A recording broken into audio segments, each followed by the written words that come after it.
Good morning students. Today we are going to start our rest of chapter. Half chapter में हम कर चुके थे कि माउंटेन्स क्या होते हैं, कैसे वो बनते हैं, क्या इम्पोर्टेंस होती है माउंटेन्स की। अब लैंड फॉर्म्स की जो सेकंड टाइप आती है वो आपका प्लेट्यूज आता है कि प्लेट्यूज क्या होता है। ठीक है, देखिए प्लेट्यूज को हिंदी में बोलते हैं पठार, यानी कि टेबल सरफेस जैसा होता है।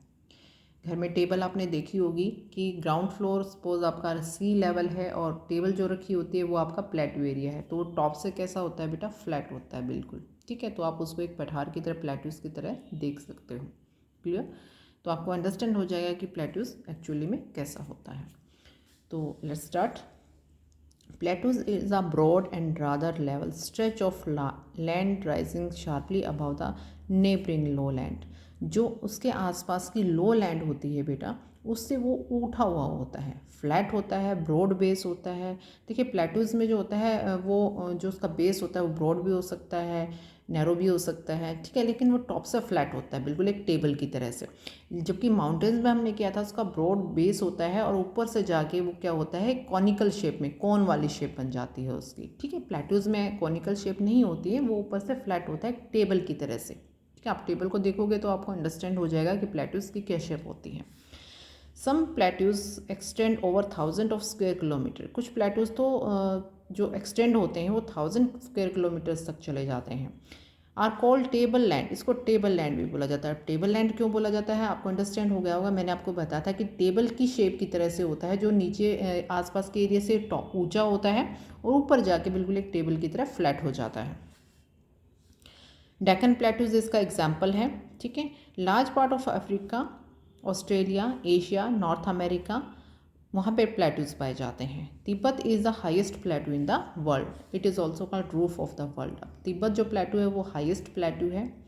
इसकी भी हाइट कम ज़्यादा हो सकती है, जैसे माउंटेन्स की अपनी अपनी हाइट्स होती हैं, अपनी शेप होती है।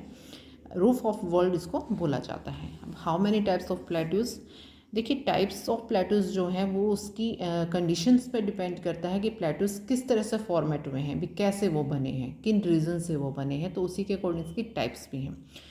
फर्स्ट है टेक्टोनिक प्लेट्यूज। टेक्टोनिक प्लेट्यूज वो होते हैं बेटे जो टेक्टोनिक प्लेट्स की मूवमेंट्स के कारण बने हैं।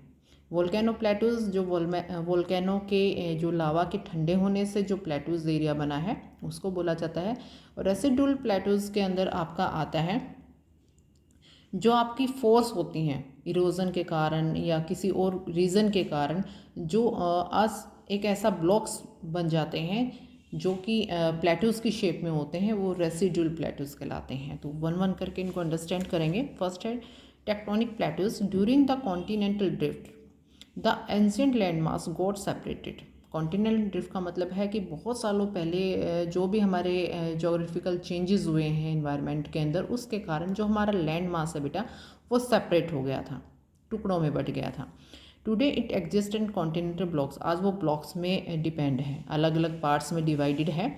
और टेक्टोनिक प्लेट्यूज इनको बोला जाता है। मतलब जब भी ये अर्थ के अंदर काफ़ी सारी जो प्लेट्स हैं वो जब उनके अंदर कोई कॉन्फ्लिक्ट हुआ, वो मूव कर गई या आपस में टकरा गई, उससे जो पठार बने, उससे जो प्लेट्यूज बना, वो टेक्टोनिक प्लेट्यूज के नाम से जाने जाते हैं। फिर इसके आगे एग्जाम्पल्स दिए हुए हैं आपको।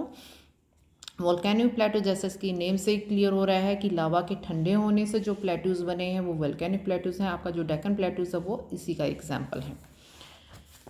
थर्ड पे आ जाइए, residual plateaus are old fold block mountain. जो हमारे ओल्ड फोल्ड ब्लॉक माउंटेन्स हैं बेटा, वो इरोजन के कारण ऊपर से फ्लैट होना शुरू हो जाते हैं। टॉप पार्ट जो है वो कॉनिकल शेप होता है ना उसका, लेकिन इरोजन की वजह से वो क्या हो जाता है, कई बार पत्थर गिर जाते हैं और फ्लैट सरफेस हो जाता है ऊपर से। तो उस टाइप से जो प्लेट्यूज डेवलप होते हैं वो रेसिडुअल प्लेट्यूज कहलाते हैं। फिर इसके आगे यहाँ पे एग्जाम्पल्स दिए हैं जो आपको रीड करना है। अब देखिए, जैसे माउंटेन की अपनी एक इम्पोर्टेंस होती है, प्लेट्यूज की भी अपनी एक इम्पोर्टेंस होती है। ठीक है, माउंटेन्स की इम्पोर्टेंस हमने पढ़ी थी कि सोर्स ऑफ रिवर्स है, आइस का सोर्स है, तो बहुत सारे वाटरफॉल वहाँ से निकलते हैं, हाइड्रो इलेक्ट्रिसिटी जनरेट की जाती है, डैम बनाया जाता है, फॉरेस्ट एरिया है तो वाइल्ड लाइफ पाई जाती है। ठीक है, बहुत सारी वेजिटेशन वहाँ पे पाई जाती है, रेन सोर्स है, भी रेन ज़्यादा होती है फॉरेस्ट एरिया। तो इसी तरह प्लेट्यूज की भी अपनी इम्पोर्टेंस है। फर्स्ट देखिए, रिच सोर्स ऑफ मिनरल्स। जो प्लेट्यूज हैं वो रिच सोर्स ऑफ मिनरल्स है, काफ़ी सारी माइनें पाई जाती हैं, यहाँ पे माइंस होती हैं मिनरल्स की, गोल्ड, कॉपर, कोयल, यूरेनियम, मैग्नीज, इस टाइप के जो मिनरल्स हैं वो यहाँ पे पाए जाते हैं। फर्टाइल लैंड होती है इसकी, जो है ब्लैक सॉयल ज़्यादा पाई जाती है, तो जो कॉटन और शुगर केन के लिए काफ़ी अच्छी होती है। ठीक है, रिवर फ्लो करती हैं यहाँ से, तो रिवर फ्लो होने के कारण वाटरफॉल्स होते हैं, वाटरफॉल्स होंगे तो बेटा हाइड्रो इलेक्ट्रिसिटी जनरेट की जाती है। ठीक है, जो विक्टोरिया फॉल है अफ्रीका का वो ऐसा ही है। फिर आपको और एग्जांपल दे रखे हैं, इंडिया के अंदर जॉग फॉल पाया जाता है, कर्नाटका के अंदर।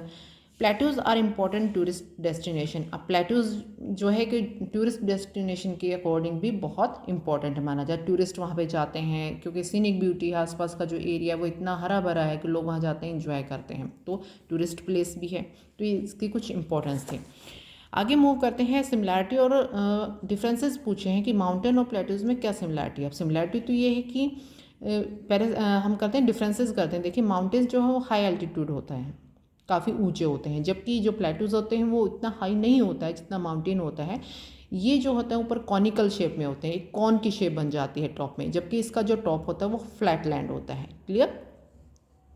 वेजिटेशंस यहाँ पे पाई जाती हैं, वेजिटेशन यहाँ पे भी पाई जाती हैं बट उतनी टाइप्स नहीं होती हैं जितनी कि माउंटेन्स पे पाई जाती है। यहाँ पे वाइल्ड लाइफ ज़्यादा पाई जाती है, फॉरेस्ट एरिया ज़्यादा पाया जाता है कंपेयर टू प्लेटूज। अब दोनों में सिमिलैरिटी क्या है कि रिसोर्स ऑफ मिनरल्स हैं, दोनों बहुत सारी मिनरल्स माइंस पाई जाती हैं, दोनों जो है वाटरफॉल्स पाए जाते हैं तो जिनसे हाइड्रो इलेक्ट्रिसिटी जनरेट की जाती है, तो ये दोनों की सिमिलैरिटीज़ हैं। प्लेन एरिया को हम नेक्स्ट वीडियो में कवर करेंगे। तब तक के लिए stay home and stay healthy.